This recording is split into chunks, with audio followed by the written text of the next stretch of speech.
Hello friends, இன்றைக்கும் ரொம்ப வித்தியாசமான ஒரு ரெசிபியோடு வந்திருக்கேங்க. பச்சை பயிறு மாங்காய் வச்சு ஒரு சூப்பரான காம்பினேஷன். இந்த மாதிரி யாருமே செஞ்சுருக்க மாட்டாங்க. நல்லா வாய்க்கு ருசியாக இருக்கும், அவ்வளோ டேஸ்ட்டாக இருக்குங்க. ரொம்ப வித்தியாசமான ரெசிபி. இட்லி, தோசை, ரைஸ்ன்னு எல்லாத்துக்கும் மேட்ச் ஆகுங்க. இது ஒன்று செஞ்சாலே போதுமானது. இப்போ வாங்க எப்படி செஞ்சு பார்க்கலாம். மாங்காயை வந்து நான் இந்த மாதிரி சின்ன சின்ன பீசஸாக கட் பண்ணிக்கிறேன். மாங்காயை 2ஆக கட் பண்ணிவிட்டு அந்த விதைகளை எடுத்துட்டு தோலோடையே வந்து இந்த மாதிரி சின்ன சின்ன பீசஸாக கட் பண்ணிக்கலாம். வேணும்னா தோலை எடுத்துடலாம். இப்போ 1 கப் அளவுக்கு மாங்காய் வந்து கட் பண்ணி எடுத்துருக்கேங்க. இதே கப்பில் 1/2 கப் அளவுக்கு பச்சை பயிறு எடுத்துக்கலாம்.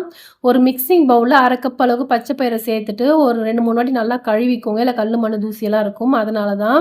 இப்போ நல்லா கழுவிட்டு அந்த தண்ணியை வந்து வடிச்சிருங்க. தண்ணியில் எதுவும் சேர்க்க வேண்டியதில்லை. இந்த அளவுக்கு நல்லா கழுவுனதுக்கப்புறமா இப்போ இது இருக்கட்டும். அடுப்பில் கடாய் வச்சுருக்கேங்க. கடாய் நல்லா சூடானதுக்கப்புறமா நம்ம கழுவி வச்சுக்க பச்சை பயிரை சேர்த்துக்கலாம்.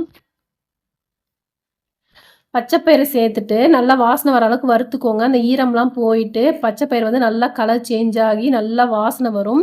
மிதமான சூட்டில் வச்சு வருங்க. அப்போ தான் ஒன்று போல் எல்லாம் நல்லா வறுப்பட்டு வரும். இப்போ பாருங்கள், நல்லா கலர் சேஞ்ச் ஆகி நல்லா கமகமன்னு வாசனை வருது. இந்த அளவுக்கு வறுப்பட்டதுக்கப்புறமா இதை ஆற வச்சுக்கலாம்.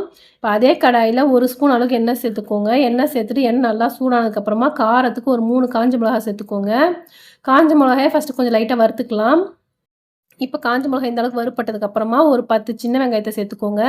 ஒரு 6-7 பல் பூண்டு சேர்த்துக்கோங்க. சேர்த்துட்டு ஃபஸ்ட்டு லைட்டாக வதக்கிக்கலாம். ரொம்ப வதங்கணும்னு அவசியம் இல்லைங்க, சும்மா லைட்டாக வதங்கினா போதும். இப்போ இந்த அளவுக்கு வதங்கினதுக்கப்புறமா நம்ம கட் பண்ணி வச்சுருக்க மாங்காயை சேர்த்துக்கலாம். மாங்காயை சேர்த்துட்டு நல்லா வதக்கிக்கோங்க. மாங்காயோட கலர் சேஞ்ச் ஆகிற அளவுக்கு நல்லா வதக்கி விட்டுக்கலாம். இந்த மாதிரி வதக்கி செய்யும்போது ரொம்ப நல்லா டேஸ்ட்டாக இருக்குங்க. மாங்காய் வதக்கி சாப்பிட்டா அது ஒரு டேஸ்ட்டாக இருக்கும். இப்போ இதில் வந்து ஒரே சின்ன துண்டு இஞ்சி சேர்த்துக்கலாம். சேர்த்துட்டு எல்லாம் ஒன்று சேர்த்து நல்லா வதக்கி விட்டுக்கோங்க. இப்போ இந்த அளவுக்கு வதங்கினதுக்கப்புறமா ஒரு 1/4 கப் அளவுக்கு தேங்காய் சேர்த்துக்கலாம். தேங்காய் வந்து ஆப்ஷனலுங்க, வேணும்னா சேர்த்துக்கோங்க, வேண்டானாலும் சேர்க்க வேண்டாம். சேர்த்திங்கன்னா ரொம்ப நல்லா டேஸ்ட் கொடுக்கும். இப்போ இந்த அளவுக்கு வதங்கினதுக்கப்புறமா ஒரு கைப்பிடி நிறைய கருவேப்பிலை சேர்த்துக்கோங்க. கருவேப்பிலை சேர்த்து இப்போ எல்லாமே சேர்த்தாச்சு. நல்லா வதக்கிக்கோங்க. பாருங்கள், மாங்காயோட கலர் நல்லா சேஞ்ச் ஆகிருக்கு.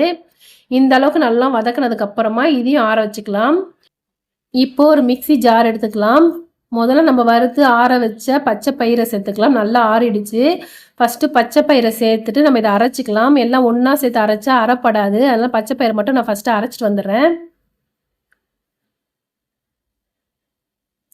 இப்போ பாருங்கள், இந்த அளவுக்கு நல்லா அரைச்சிக்கோங்க. இங்கே பாருங்கள், நல்லா நைஸாக ரவை மாதிரி அரைப்பட்டிருக்கு. இந்த அளவுக்கு நல்லா அரைப்பட்டதுக்கு அப்புறமா நம்ம வதக்கி வச்சுருக்க மாங்காய்லாம் சேர்த்துக்கலாம். மாங்காவோட புளிப்பை பார்த்துட்டு நீங்கள் தேவைப்பட்டால் நீங்கள் தனியாக புளி கூட சேர்த்துக்கலாம். மாங்காய் நல்லா புளிப்பாக இருந்துச்சுன்னா நீங்கள் வந்து புளி சேர்க்கணும்னு அவசியம் இல்லை. புளிப்பு கம்மியாக இருந்தால் சின்ன துண்டு புளியும் சேர்த்துக்கோங்க. நான் யூஸ் பண்ணியிருக்க மாங்காய் நல்லா புளிப்பாக இருக்குது, அதனால் நான் புளி எதுவும் சேர்க்கலை. இப்போ எல்லாத்தையும் மிக்ஸி ஜாரில் சேர்த்துட்டு தேவையான அளவுக்கு உப்பு சேர்த்துக்கலாம். உப்பு சேர்த்துட்டு ஃபஸ்ட்டு வந்து கொஞ்சம் கொரகொரப்பாக அரைச்சிக்கலாம். அதுக்கப்புறமா தண்ணி சேர்த்து நல்லா துவையல் பதத்துக்கு அரைச்சிக்கலாம்.